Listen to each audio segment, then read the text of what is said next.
Our mutual friend Elon sued OpenAI. What to you is the essence of what he's criticizing?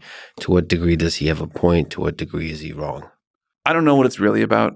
We started off just thinking we were going to be a research lab and having no idea about how this technology was going to go. It's hard to, because it was only 7 or 8 years ago, it's hard to go back and really remember what it was like then. But this was before language models were a big deal. This was before we had any idea about an API or selling access to a chatbot. This was before we had any idea we were going to productize it all. So we're just going to try to do research, and we don't really know what we're going to do with that. I think with many fundamentally new things, you start fumbling through the dark and you make some assumptions, most of which turn out to be wrong. And then it became clear that we were going to need to do different things and also have huge amounts more capital. So we said, okay, well, the structure doesn't quite work for that. How do we patch the structure? And then you patch it again, and you end up with something that does look kind of eyebrow-raising, to say the least. But we got here gradually with, I think, reasonable decisions at each point along the way. And doesn't mean I wouldn't do it totally differently if we could go back now with an oracle, but you don't get the oracle at the time. But anyway, in terms of what Elon's real motivations here are, I don't know. To the degree you remember, what was the response that OpenAI gave in the blog post? Can you summarize it? Oh, we just said Elon said this set of things.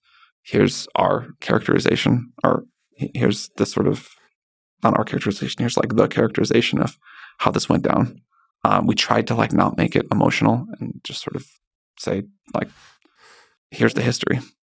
I do think there's a degree of mischaracterization from Elon here about one of the points you just made, which is the degree of uncertainty you had at the time. You guys are a bunch of a small group of researchers crazily talking about AGI when everybody's laughing at that thought. Wasn't that long ago Elon was crazily talking about launching rockets? Yeah. When people were laughing at that thought. So I think he'd have more empathy for this. I mean, I do think that there's personal stuff here, that there was a split, that OpenAI and a lot of amazing people here chose to part ways with Elon. So there's a personal Elon chose to part ways.